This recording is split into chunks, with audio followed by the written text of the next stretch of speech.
Karauli Dholpur Lok Sabha seat का परिणाम कांग्रेस के पक्ष में घोषित होने के बाद भाजपाई हार का मंथन कर रहे हैं। यहां भाजपा प्रत्याशी इंदु देवी जाटव को कांग्रेस प्रत्याशी भजनलाल जाटव के सामने करारी हार का सामना करना पड़ा है। करौली धौलपुर संसदीय सीट का चुनाव कांटे की टक्कर में फंसा हुआ माना जा रहा था, लेकिन 4 जून को मतगणना के दौरान ईवीएम के पिटारे से निकले फैसले ने सभी को चौंका दिया।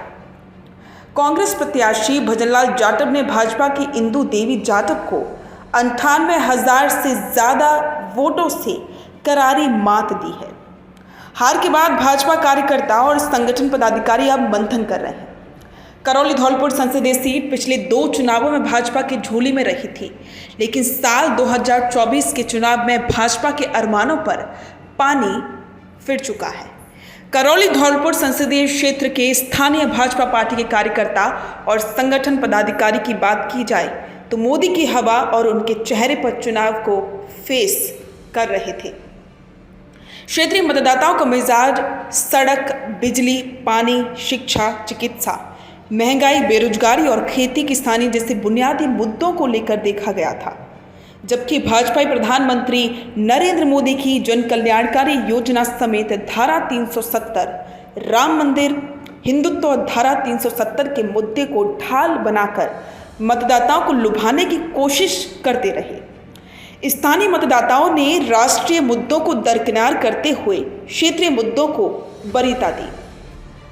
इस वजह से भाजपा को मात खानी पड़ी है। करौली धौलपुर संसदीय सीट आरक्षित है। इस चुनाव में भाजपा, कांग्रेस और बहुजन समाज पार्टी ने अपने अपने प्रत्याशी जाटव समाज से घोषित किए। भाजपा ने इंदु देवी जाटव, कांग्रेस से पूर्व मंत्री भजनलाल जाटव और बहुजन समाज पार्टी से विक्रम सिंह चुनावी समर में रहे। जाटव और अन्य दलित समाज ने अधिकांश वोट कांग्रेस के पक्ष में किया। वहीं एसटी का वोट भी कांग्रेस उठाने में कामयाब रही है।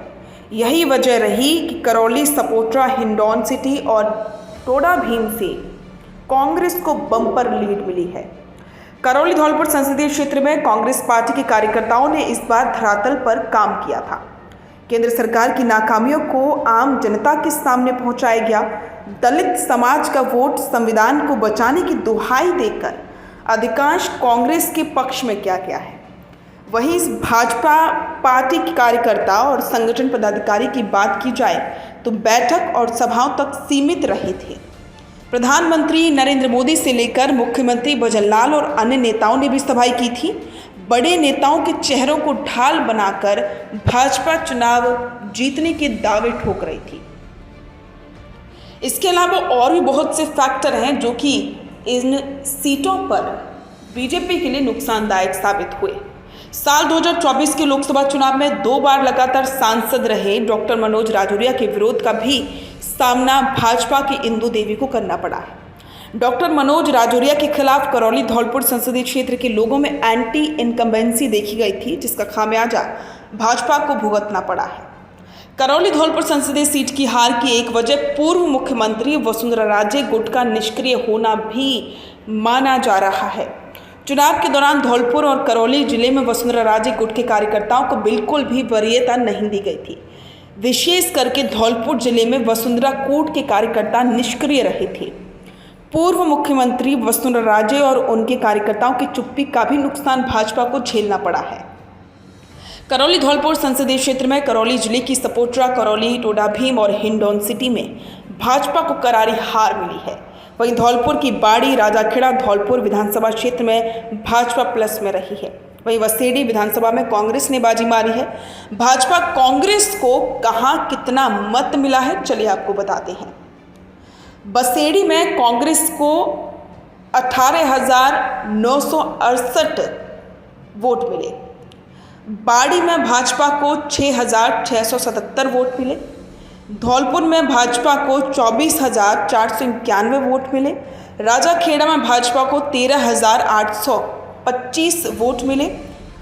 टोडा भीम में कांग्रेस को 50,682 वोट मिले। हिंडौन सिटी में कांग्रेस को 16,786 वोट मिले। करौली में कांग्रेस को 17,590 वोट मिले। सपोट्रा में कांग्रेस को 37,548 वोट मिले। इसके अलावा बात की जाए डाक मतपत्र में तो कांग्रेस को 364 वोट मिले। अगर ओवरऑल बात की जाए तो भाजपा को 4,31,066 और कांग्रेस को 5,30,011 मत मिले और इसके साथ ही कांग्रेस पार्टी 98,945 वोटों से जीत यहां पर हासिल की है।